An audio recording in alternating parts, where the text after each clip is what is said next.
Hello, welcome to Shri kitchen. ನಾನಿವತ್ತು ಪಾಲಕ್ ಸೊಪ್ಪಿಂದ ಒಂದು ಸಾಂಬಾರು ಮಾಡ್ತಾ ಇದ್ದೀನಿ. ಇದನ್ನು ನೀವು ಪಪ್ಪು ಅಂತಾದರೂ ಅನ್ಕೋಬಹುದು ಅಥವಾ ಸಾಂಬಾರಾದರೂ ಅನ್ಕೋಬಹುದು. ಮೊದಲಿಗೆ ನಾನೀಗ ಇಲ್ಲಿ ಪಾಲಕ್ ಸೊಪ್ಪನ್ನ ಸ್ವಲ್ಪ ಉಪ್ಪು ಮತ್ತು ಅರಿಶಿನ ಹಾಕಿ ಒಂದು 5 ನಿಮಿಷ ನೆನೆ ಇಟ್ಕೊಳ್ತಾ ಇದ್ದೀನಿ. ಹಾಗೆ ಅಷ್ಟರಲ್ಲಿ ನಾವು ಬೇಳೆನ ಕುಗ್ಗಿಸ್ಕೊಬಿಡೋಣ. ಹಾಗೆ ಈ ಕಪ್ಪಲ್ಲಿ ನಾನು 3/4 ಕಪ್ ಆಗೋಷ್ಟು ಬೇಳೆ ತೊಗೊಂಡಿದ್ದೀನಿ, ತೊಗರಿ ಬೇಳೆ. ಅದನ್ನು ವಾಶ್ ಮಾಡಿ ಕುಕ್ಕರ್ಗೆ ಹಾಕ್ಕೊಂಡಿದ್ದೀನಿ. ಹಾಗೆ ಸ್ವಲ್ಪ ಉಪ್ಪು, ಸ್ವಲ್ಪ ಅರಿಶಿನ ಮತ್ತು ಕಟ್ ಮಾಡಿರುವಂಥ 2 ಚಿಕ್ಕ ಚಿಕ್ಕ ಟೊಮೊಟೊನ ಹಾಕ್ಕೊಳ್ತಾ ಇದ್ದೀನಿ. ನೋಡಿ ಎಷ್ಟು. ಹಾಗೆ 2 ಟೊಮೆಟೊ. ಹಾಗೆ ಇದಕ್ಕೆ ಇವಾಗ ನಾನು 1-2 ಸ್ಪೂನ್ ಆಗೋಷ್ಟು ತುಪ್ಪ ಹಾಕ್ಕೊಂಡು ಸ್ವಲ್ಪ 1-2 ನಿಮಿಷ ಫ್ರೈ ಮಾಡ್ಕೊತಾ ಇದ್ದೀನಿ. ನೀವು ತುಪ್ಪ ಅಲ್ಲ ಅಂದರೆ ಎಣ್ಣೆ ಸಹ ಹಾಕ್ಕೋಬೋದು. 1-2 ನಿಮಿಷ ಇದರಲ್ಲೇ ಫ್ರೈ ಮಾಡ್ಕೋಬೇಕು. ನೋಡ್ಬೋದು 2 ನಿಮಿಷ ಫ್ರೈ ಆಗಿದೆ. ಇವಾಗ ನಾನು ಇದಕ್ಕೆ 2.5 ಗ್ಲಾಸ್ ಅಷ್ಟು ನೀರು ಹಾಕ್ಕೊಳ್ತಾ ಇದ್ದೀನಿ. ಈ ಗ್ಲಾಸಲ್ಲಿ 2.5 ಗ್ಲಾಸ್ ಹಾಕ್ಕೊಳ್ತಾ ಇದ್ದೀನಿ. ನೀರು ಹಾಕಿ ಆದಮೇಲೆ ಆ ಕೂಡಲೇ ಲಿಡ್ ಮುಚ್ಚಕ್ಕೆ ಹೋಗಬೇಡಿ. 1-2 ಸೆಕೆಂಡ್ ಅದು ಗುಳ್ಳೆ ಬರಲಿ. ಹಾಗೆ ನೀರು ಕೂಡ ತುಂಬ ಜಾಸ್ತಿನೂ ಹಾಕಕ್ಕೆ ಹೋಗಬೇಡಿ. ಈ ಪಾಲಕ್ ಸೊಪ್ಪಿನ ಸಾರು ಮಾಡ್ತಾ ತುಂಬ ನೀರಾದರೆ ಚೆನ್ನಾಗಿರಲ್ಲ.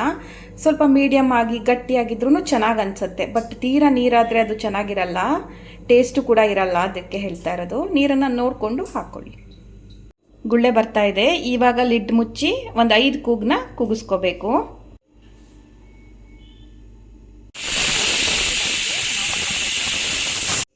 ಬೇಳೆ ಬೇಯ್ತಾ ಇದೆ. ಈ ಕಡೆ ನಾವು ಈ ಪಾಲಕ್ ಸೊಪ್ಪನ್ನ ನೀಟಾಗಿ ನಾರ್ಮಲ್ ವಾಟ್ರಲ್ಲಿ 2-3 ಸಲ ವಾಶ್ ಮಾಡಿಕೊಂಡು ಚಿಕ್ಕದಾಗಿ ಕಟ್ ಮಾಡ್ಕೋಬೇಕು. ಇವಾಗ ಹೇಗೆ ಮಾಡೋದು ಅಂತ ತೋರಿಸ್ಕೊಡ್ತೀನಿ.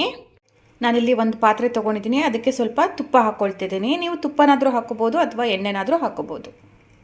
ತುಪ್ಪ ಬಿಸಿಯಾಗಿದೆ. ಇದಕ್ಕೆ ನಾನು ಜೀರಿಗೆ ಹಾಕ್ಕೊಳ್ತಾ ಇದ್ದೀನಿ. ನೀವು ಸಾಸಿವೆ ಬೇಕಾದರೂ ಹಾಕ್ಕೋಬೋದು. ನಾನು ಸಾಸಿವೆ ಹಾಕ್ತಾ ಇಲ್ಲ, ಡೈರೆಕ್ಟ್ ಜೀರಿಗೆನ ಹಾಕ್ಕೊಳ್ತಾ ಇದ್ದೀನಿ. ಜೀರಿಗೆ ಹಾಕ್ಕೊಂಡಾಯ್ತು. ಇವಾಗ ನಾನು ಇದಕ್ಕೆ ಸ್ವಲ್ಪ ಇಂಗು ಹಾಕ್ಕೊಳ್ತಾ ಇದ್ದೀನಿ.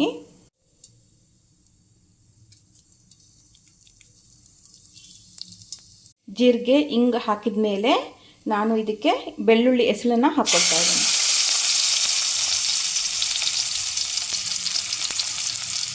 ಇದನ್ನು ಸ್ವಲ್ಪ 2 ನಿಮಿಷ ಫ್ರೈ ಮಾಡಿಕೊಂಡು 2 ಸೆಕೆಂಡ್ ಫ್ರೈ ಮಾಡಿಕೊಂಡು ಇದಕ್ಕೆ ನಾನು ಒಣಮೆಣಸಿನ್ಕಾಯಿನ ಕೂಡ ಸೇರಿಸ್ಕೊಳ್ತಾ ಇದ್ದೀನಿ. ಸ್ವಲ್ಪ 2 ನಿಮಿಷ ಈ ಥರ ಫ್ರೈ ಮಾಡ್ಕೊಳ್ಳಿ.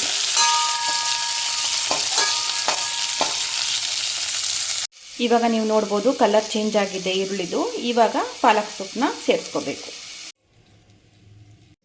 ಇವಾಗ ಪಾಲಕ್ ಸೊಪ್ಪನ್ನ ಸೇರಿಸಿ ಸ್ವಲ್ಪ ಈ ಥರ ಮಿಕ್ಸ್ ಮಾಡ್ಕೋಬೇಕು.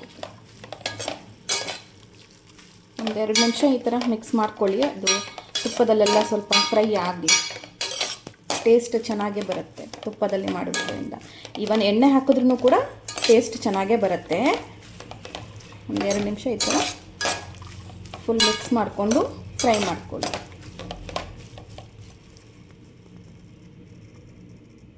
ಎರಡು ನಿಮಿಷ ಆಗಿದೆ. ಈ ತುಪ್ಪದಲ್ಲೇ ಸೊಪ್ಪೆಲ್ಲ ಸ್ವಲ್ಪ ಬೆಂದಿದೆ.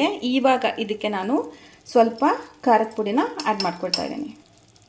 ಒಂದಿಷ್ಟು ಆ್ಯಡ್ ಮಾಡ್ಕೊಳ್ತಾ ಇದ್ದೀನಿ. ನೀವು ಖಾರ ನೋಡಿ ಹಾಕ್ಕೊಳ್ಳಿ. ಹಾಗೆ ಸ್ವಲ್ಪ ಜೀರಿಗೆ ಪೌಡರನ್ನು ಹಾಕ್ಕೊಳ್ತಾ ಇದ್ದೀನಿ. ಒಂದು ಅರ್ಧ ಸ್ಪೂನ್ ಆಗೋಷ್ಟು ಒಂದಿಷ್ಟು.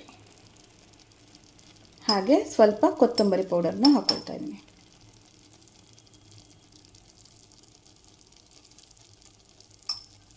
ಮತ್ತು ಉಪ್ಪನ್ನ ನಾವು ಮೊದಲೇ ಬೇಳೆ ಬೇಯ್ತಾ ಸ್ವಲ್ಪ ಹಾಕಿದ್ವಿ. ಹಾಗೆ ಈಗ ಒಂದು ಸ್ವಲ್ಪ ಹಾಕ್ತಾ ಇದ್ದೀವಿ. ಇಷ್ಟು ಹಾಕಿದ್ರೆ ಸಾಕು ನಮಗೆ.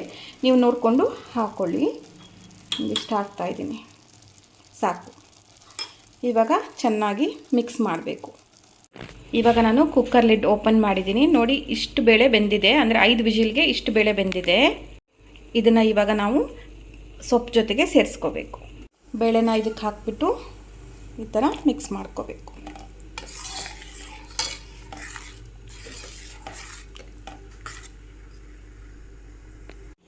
ಬೇಳೆನ ಹಾಕಿ ಆದಮೇಲೆ ಇದೇ ಥರ ಒಂದು 10 ನಿಮಿಷ ಕುದಿಯೋಕ್ಕೆ ಬಿಟ್ಬಿಡಬೇಕು. ಅದು ಒಂದು 10 ನಿಮಿಷ ನೀಟಾಗಿ ಕುದಿಬೇಕು, ಬೇಳೆ ಹಾಗೆ ಪಾಲಕ್ ಸೊಪ್ಪು ಕೂಡ. ನಾನು ಬೇಳೆ ಕೂಗಿಸ್ಕೊಳ್ತಾ 2.5 ಗ್ಲಾಸ್ ಅಷ್ಟು ನೀರು ಹಾಕ್ಕೊಂಡಿದ್ದೀನಿ. ನೋಡಿ ಇದು ಕರೆಕ್ಟಾಗಿದೆ.